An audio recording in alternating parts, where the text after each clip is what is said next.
Imaginez, vous êtes réceptionniste d'un hôtel en Amérique. Un homme rentre, il est fou de rage et armé d'un couteau. Il hurle dans tous les sens et il demande une chambre. Qu'est-ce que vous feriez dans cette situation? C'est exactement ce qui est arrivé à une femme qui a été citée dans le livre de Marshall Rosenberg, Les mots sont des fenêtres. Et je vous propose de découvrir comment elle a fait pour s'en sortir vivante. Bon, après, vu le thème de la chaîne, vous avez bien un petit indice, vous savez bien que c'est grâce à la communication non violente qu'elle s'en est sortie. Parce que oui, la communication non violente peut en effet vous sauver la vie. Nous sommes dans un état des États-Unis, on va dire l'Oregon. Il est 2 h du matin, il pleut des cordes à l'extérieur. Maria est réceptionniste d'un hôtel, elle est en plein service. Quand tout à coup, un homme pénètre dans l'accueil.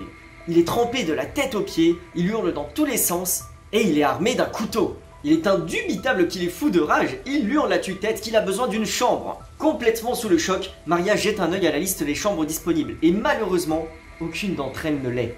Et à ce moment précis, elle s'est rappelé les enseignements de Marshall Rosenberg pendant un de ses stages de communication non violente. Il lui disait « Attention, il ne faut jamais dire un « mais » à un chacal en colère. » Et c'est là que Maria a eu une idée de génie qui lui a sauvé la vie. Plutôt que de lui répondre par un « mais », elle a choisi d'entretenir la conversation avec lui. Vous semblez désespéré à l'idée de trouver une chambre. Oui, et je suis fou de rage parce que personne ne me respecte à l'extérieur. J'ai déjà demandé à tous les hôtels du coin, ils m'ont tous envoyé chier. Maintenant donnez-moi une chambre sinon je casse tout. Je vois, vous êtes en colère parce que vous n'êtes pas respecté par les gens autour. Exactement, personne ne me respecte. À force de me traiter comme un fou, je vais finir par le devenir vraiment. Moi j'aimerais vous montrer que je vous respecte. Qu'est-ce que je pourrais dire ou faire qui vous aide à vous sentir accepté? Et c'est à ce moment-là que l'homme sent une différence. Pour la première fois depuis le début de sa crise de colère, il se sent accepté, il se sent reconnu. Le dialogue a continué de cette manière pendant au moins 1 heure, 1 heure et demie. Il lui a raconté toute sa vie, pourquoi il en est arrivé là. Et Maria était là pour écouter sans juger, pour accueillir ses émotions du tout mieux qu'elle pouvait. Jusqu'à ce qu'au final, ils arrivent à conclure d'une autre solution, qui était de chercher ensemble une autre chambre. Alors c'est une histoire magnifique parce que ça montre à quel point l'acceptation, le dialogue bienveillant, sans jugement, sans violence finalement, ça permet d'apaiser la violence qui est en face. Alors en général on n'est pas con quand notre santé ou notre vie est menacée, en général on a 2 réactions qui nous arrivent. On a la première qui serait la fuite et la deuxième qui serait la lutte. Donc là dans le cas de Maria c'était pas possible de fuir parce que elle était coincée bien évidemment.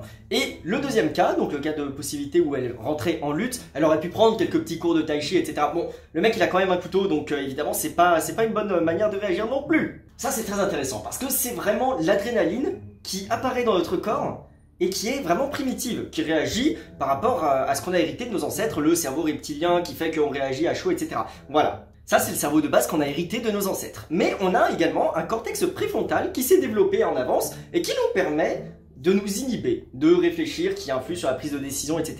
Et donc c'est celui-là auquel on va faire appel quand on veut prendre soin d'une relation avec quelqu'un. Et en fait, ce qui est dommage dans ces moments-là, c'est que le cortex préfrontal, il s'active un petit peu moins rapidement que le cortex reptilien, enfin que la partie reptilienne. Bref, voilà, je rentre pas dans les détails parce que je maîtrise pas trop, mais si vous voyez l'idée. En gros, ce que je voulais dire, c'est que la réaction animale lutte-fuite va s'activer beaucoup plus rapidement que la partie qui résonne en nous.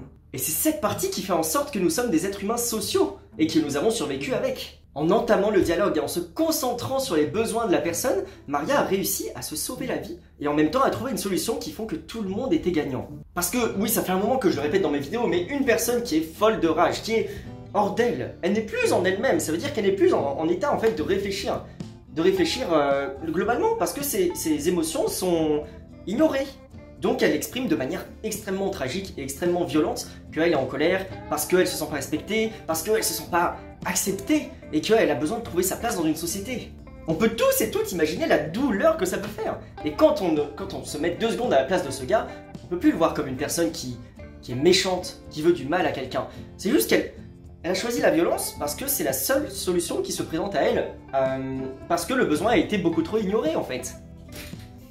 Et c'est passionnant, parce que ça a pris seulement quelques minutes pour offrir un petit peu d'empathie à cette personne. Lui dire c'est bon, je vous comprends, je comprends que vous êtes en souffrance, racontez-moi, allez-y, balancez-moi tout ça, balancez-moi tout ça. Je vous serai reconnaissant si vous me faites pas de mal, mais balancez-moi tout ça, je suis prêt à écouter.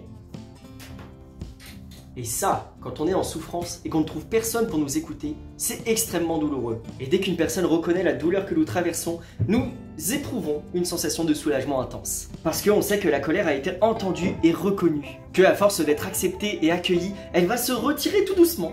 pour laisser la place à la tristesse. Et d'un point de vue psychologique, quand on pleure, on est en train de se soigner physiquement. Je dis pas n'importe quoi, il y a des scientifiques qui nous observent. Et c'est à ce moment que l'on sait que Maria et l'homme au couteau ont tout gagné. Et particulièrement en ce moment, en juillet 2024, tout est difficile. Les temps sont durs, les nouvelles sont difficiles, on a peur pour notre famille et on a peur pour notre vie. Et c'est dans un sentiment d'urgence que je voulais vous partager cette histoire parce que même si c'est un cas isolé, c'est porteur d'espoir. Ça veut dire que c'est possible. Théoriquement, parmi les personnes qui vont regarder cette vidéo, il y en a peut-être parmi vous qui vont vous dire « Ah tiens, je n'avais jamais vu ça comme ça ». Et vous savez que quand vous prononcez ces mots, vous venez de changer, et c'est fantastique. Je vous propose cette vidéo d'un format un petit peu différent parce que les films d'animation ne me permettent pas de développer autant que je l'aimerais tous ces aspects de la communication non violente. Et je me suis dit que de se rapporter sur des faits réels et des anecdotes pourrait peut-être vous donner une autre porte d'accès à ce monde fantastique, cette philosophie qu'est la communication non violente. Moins de montage, moins de chichi, plus de blabla. Oui, il faut vraiment se dire que j'ai un message à faire passer. Et vous voilà. Merci beaucoup. Wesh. Il est fou lui. Non.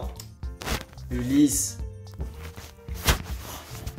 Mon setup. Parce que oui, la communication violente, waouh. Waouh, le pire lapsus. Non, je suis juste fatigué, c'est pas ce que je pense. Arrête de tout casser, va-t'en. Oh là là, c'est ouf ça. Tu me fatigues. Ça tourne toujours, moi? Oui, ça tourne toujours.